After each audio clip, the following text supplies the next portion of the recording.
Hi hello friends, இன்றைக்கி நம்ம என்ன பார்க்க போகிறோம்னா மார்னிங் ரொட்டீன் தான் பார்க்க போகிறோம். காலையில் எந்திரிச்சதே ஒரு 7:30 தான் இருக்கும். 7:30 மணி ஆயிடுச்சு. 7:30 மணிக்கு எந்திரிச்சோன்னே வேகமாக கீழே குக்கரில் சாப்பாடை வச்சுட்டேன். அப்புறம் நேற்று மிளகு தக்காளி கீரை வைக்கலான்னு சொல்லிட்டு கீரை ஆஞ்சு வச்சுருந்தேன். அதுக்கு குக்கரில் பருப்பு கழுவி கொஞ்சோண்டு மஞ்சள் பொடி சீரகம் போட்டு சின்ன குக்கரில் அதையும் நான் ரெடி பண்ணிகிட்டு இருந்தேன். அப்புறம் குக்கரை மூடி வைக்கிறதுக்கு முன்னாடி இந்த மாதிரி ஒரு சின்ன கிண்ணத்தை நம்ம உள்ளே போட்டு நம்ம மூடி வச்சிட்டோம்னா பருப்பு ரொம்ப வெளியே தெறிக்காமல் இருக்கும். அதுக்காகத்தான் நான் அதை போட்டிருந்தேன்.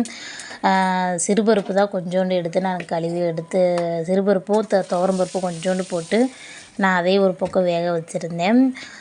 சாப்பாடும் ரெடி ஆயிடுச்சு. ரெடி ஆனோடனே இந்த பக்கம் நான் கடாயை வச்சு கடுகு உளுந்தம்பருப்பு பட்டை வத்தல் வெங்காயம் பச்சை மிளகாய் இதெல்லாம் போட்டு நல்லா வதக்கிட்டு இருந்தேன். அந்த பக்கம் பருப்பு ரெடி ஆனோடனே நான் அடுப்பை அமர்த்திட்டேன். இடையில கரண்டு வேறு போயிடுச்சு. ஸோ அதனால தான் அது மாதிரி இருக்குது. வெங்காயம் பச்சை மிளகாயும் காரத்துக்கு நீங்கள் கொஞ்சம் பச்சை மிளகாய் போட்டால் நல்லாயிருக்கும். அதனால் நான் அதையும் போட்டு வதக்கிட்டு இருந்தேன்.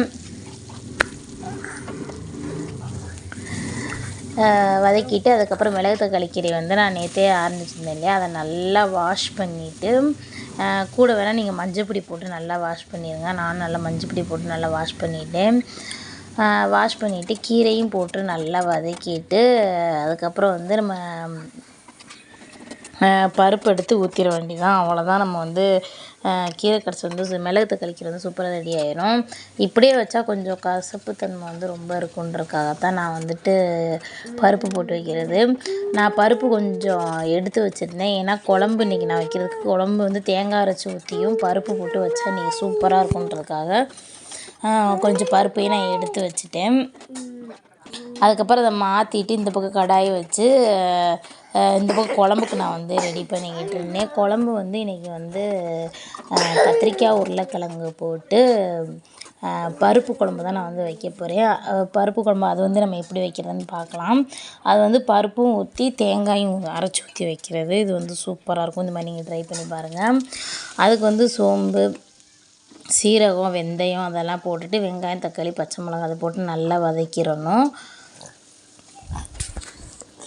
அது வதங்க தேவையான அளவு நீங்கள் உப்பும் போட்டுக்கோங்க. உப்பு போட்டு அதை நல்லா வதங்கட்டும். அதுங்களையும் நான் இந்த சைடு கத்திரிக்காயும் உருளைக்கிழங்கும் நறுக்கிட்டு இருந்தேன். அதை நறுக்கி வாஷ் பண்ணிகிட்டு இருந்தேன்.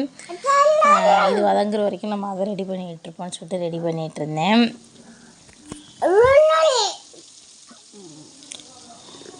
ஃபுல்லாக நறுக்கி நான் ரெடியானதுக்கப்புறம் அதையும் ஆட் பண்ணிக்கலாம். ஆக்சுவலி நான் ரசம் வைக்கலான்னு தான் நினச்சிட்டு இருந்தேன். அப்புறம் திடீர்னு காலையில் இட்லி தோசைக்கு சட்னி அரைக்கணுமேங்கிறதுக்காக நான் அப்படியே குழம்பாவே வைக்கலாம்னு சொல்லிட்டு நான் வேகமாக ரெடி பண்ணிக்கிட்டு இருந்தேன். அப்புறம் நம்ம நறுக்கி வச்சுருக்க கத்திரிக்காய் உருளைக்கிழங்கு அதையும் போட்டுட்டு நல்லா வதக்கிட்டு அதுக்கு வேணுங்கிற அளவுக்கு மசால் பொடி போட்டுக்கலாம். நான் சைட் பை சைடு நான் காலையில் எழுந்திரிச்சோன்னே நெல்லிக்காய் ஜூஸ் குடிப்பேன். அதனால் நெல்லிக்காய் ஜூஸ்க்காக நான் மிக்ஸி ஜாரில் போட்டு நெல்லிக்காய் நறுக்கி ஜூஸ் எடுத்து ரெடி பண்ணிக்கிட்டு இருந்தேன்.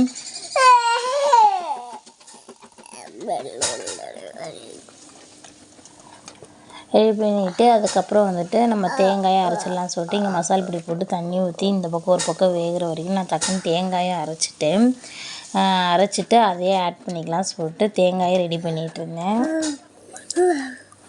நீங்களும் இந்த மாதிரி குழம்பு வச்சுருக்கீங்களான்னு சொல்லுங்கள். நான் இந்த மாதிரி வச்சு சாப்பிட்ருக்கேன். சூப்பராக இருக்கும். நான் பருப்பு மட்டும் ஊற்றி வச்சா சாம்பார் தான். நம்ம பருப்பு தேங்காய் ஊற்றி வைக்கும்போது பருப்பு குழம்பு மாதிரி இது உண்மையுமே ரொம்ப சூப்பராக இருக்கும். இட்லி தோசை சாப்பாடு எல்லாத்துக்குமே இது ரொம்ப நல்லாயிருக்கும். அதனால தான் நான் பருப்பு கீரைக்கு அரைக்கும்போது எடுத்து இதுக்காகவே நான் தனியாக வச்சுட்டேன். அப்புறம் நம்ம அரைச்சி வச்சுருக்க தேங்காயும் நம்ம அதில் போட்டுட்டு